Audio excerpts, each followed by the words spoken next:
सुप्रभात बच्चों, कैसे हैं आप लोग। आशा है आप लोग अच्छे होंगे और अच्छी तरह से अपनी पढ़ाई पर ध्यान दे रहे होंगे। बच्चों, कक्षा 9 से इसके पूर्व में हमने पढ़ाई की थी रैदास के पद, और रैदास के पद के प्रथम पंक्तियों की मैं व्याख्या कर चुकी हूँ और आज मैं इसके द्वितीय पद की व्याख्या करूंगी। भक्त रैदास, भक्त रैदास जो कि ईश्वर को ही सर्वश्रेष्ठ मानते थे, जो कि ईश्वर को अपने जीवन को समर्पित करते थे और जिनका ये कहना था कि ईश्वर ही सर्वस्व है और सभी का ईश्वर एक है, सभी का ईश्वर एक है। ये जो राम है, जो राम शब्द का प्रयोग किया गया है, ये परमेश्वर के लिए किया गया है, उस परमात्मा के लिए कहा गया है जो परमात्मा निराकार है, जो कि हर जगह व्याप्त है। उस परमेश्वर की बात की गई है। परमेश्वर सभी का एक है, अर्थात ईश्वर सभी का एक है। बच्चों, आइए पढ़ते हैं। ऐसी लाल तुझ बिन कौन करे, गरीब निवाजु गुसैया मेरे माथे छत्रु धरे। जाकी छोटी जगत को लागे ते पर तू ही ढरे। नीच ऊंच करे मेरा गोविंदु काहू ते ना डरे। नामदेव कबीरु तिलोचनु साधना सैनु तरे। कवि रविदासु सुनहु रे संतहु हरजियु ते सभे सरे। बच्चों, आइए इन पंक्तियों का अर्थ जानते हैं। सबसे पहले हम इसके कठिन शब्दार्थ को देखते हैं।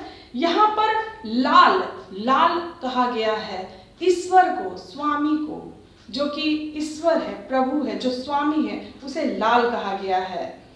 कौनु, कौनु का अर्थात कौन, और निवाजु, निवाजु अर्थात जो कि गरीबों पर दया करने वाला हो, उसे निवाजु कहा गया है। और गुसैया, गुसैया अर्थात ईश्वर, स्वामी।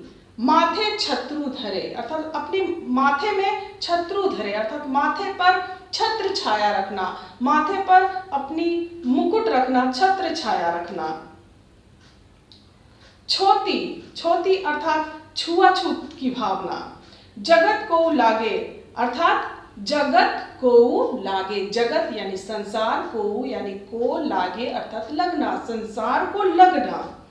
तापर तू ही ढरे, अर्थात ढरे अर्थात उपकार करना।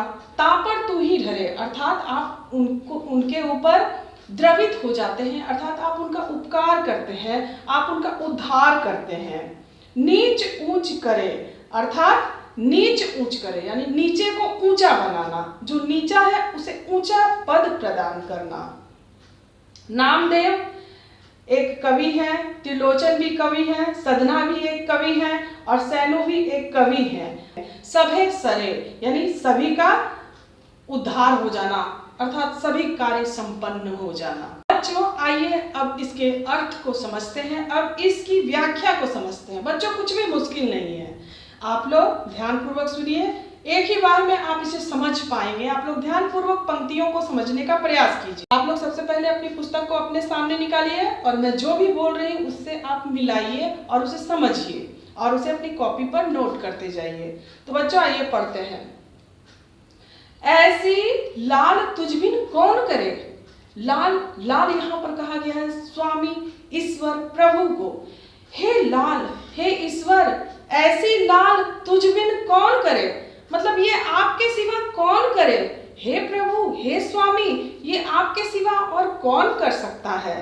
गरीब निवाजो गुसैया मेरा माथे छत्रु धरे।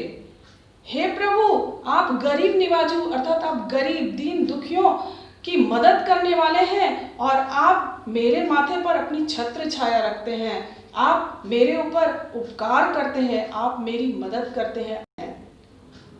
जाकी छोटी जगत को लागे पर तू ही ढरे। जाकी छोटी जगत अर्थात जगत जिसे छूत समझता है, जगत जिसे अछूत समझता है, जिसे लोग त्याग देते हैं, को लागे पर तू ही ढरे। परंतु हे ईश्वर, जिसे पूरी दुनिया तिरस्कृत कर देती है, नीच और छोटा समझती है, हे प्रभु, आप ही उसका उद्धार करते हैं। लागे ताप पर तू ही ढरे, अर्थात आप ही उनके ऊपर द्रवित होते हैं, अर्थात आप ही उनके ऊपर अपनी दया दिखाते हैं।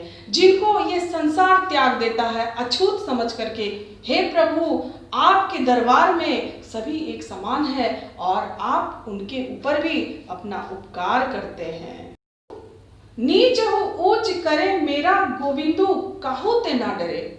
हे गोविंद, हे प्रभु, हे ईश्वर, आप नीचे को ऊंचा बना देते हैं और आप किसी से नहीं डरते हैं। हे ईश्वर, आप किसी से भी डरने वाले नहीं हैं और आप ही ऐसा कर सकते हैं। जिसे जगत ने त्याग दिया, जिसे संसार ने अछूत कहकर नीचा दिखाया, आप उन सभी को अपनाते हैं और अपनी छत्र छाया में, अपनी गोद में समा लेते हैं और उनके ऊपर भी अपनी कृपा दृष्टि बरसाते हैं।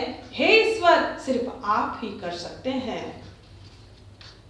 नामदेव कबीरु त्रिलोचनु सधना सैनु तरे। यहाँ पर रैदास कवि ने बहुत सारी कवियों के नाम को यहाँ पर दिखाया है, जैसे कि नामदेव, कबीर, त्रिलोचन, सधना और सैनु।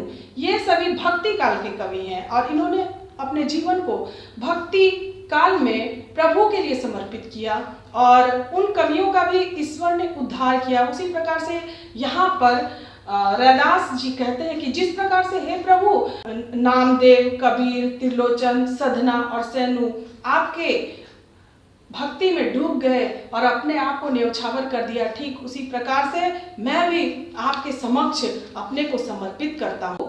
कही रविदास सुनहु रे संतहु, हरि जीव ते सभे सरे। प्रस्तुत पंक्तियों में रैदास जी कहते हैं, जो भी संत प्रभु की भक्ति में अपने आप को समर्पित किया, उन सभी का प्रभु ने उद्धार किया, परमेश्वर ने उन सभी का उद्धार किया और हे प्रभु आप मेरा भी उद्धार करें। और इस प्रकार से इन पंक्तियों में भक्त रविदास अर्थात रैदास ने बहुत ही सहजता के साथ और बहुत ही सरलता के साथ हमें ये संदेश देने का प्रयास किया है कि किस प्रकार से स्वतंत्रता से पूर्व हमारे समाज में छुआछूत की भावना थी और नीची जाति के लोगों को अछूत माना जाता था, परंतु ईश्वर के समक्ष, ईश्वर के दरबार में सभी एक समान है, ना कोई ऊंचा है ना कोई नीचा है। ईश्वर अपनी कृपा की दृष्टि बरसाते हैं तो वो नीचे को भी ऊंचा बना देते हैं और जो कवि हैं वो नीची जाति के हैं। रैदास ने कहा, जितने भी कवियों के बारे में यहाँ रैदास जी ने कहा है वो सभी नीची जाति के थे, परंतु प्रभु की भक्ति में समर्पित होकर के उन्होंने एक सर्वोच्च स्थान प्राप्त किया। ठीक उसी प्रकार से भक्त रैदास भी अपने आप को समर्पित करते हैं प्रभु की भक्ति में और हमें भी यही संदेश देते हैं कि हम भी उस परमेश्वर की याद में अपने जीवन को समर्पित करें और प्रभु ही हमारा उद्धार कर सकता है और सभी का ईश्वर एक है। वो निराकार परमेश्वर हर जगह व्याप्त है और वह ईश्वर सभी का उद्धार करता है। वो ईश्वर के समक्ष कोई भी छोटा या कोई बड़ा नहीं है, बल्कि वो सभी के लिए समान है और ईश्वर अपनी कृपा दृष्टि सभी को समान रूप से देते हैं और सभी का उद्धार करते हैं। आशा है बच्चों आप लोग इन पंक्तियों का अर्थ समझे होंगे। आप लोग इसे बिना देखे हुए अपनी कॉपी पर लिखने का अभ्यास करेंगे और इसके महत्वपूर्ण प्रश्न उत्तर को लिखेंगे। धन्यवाद।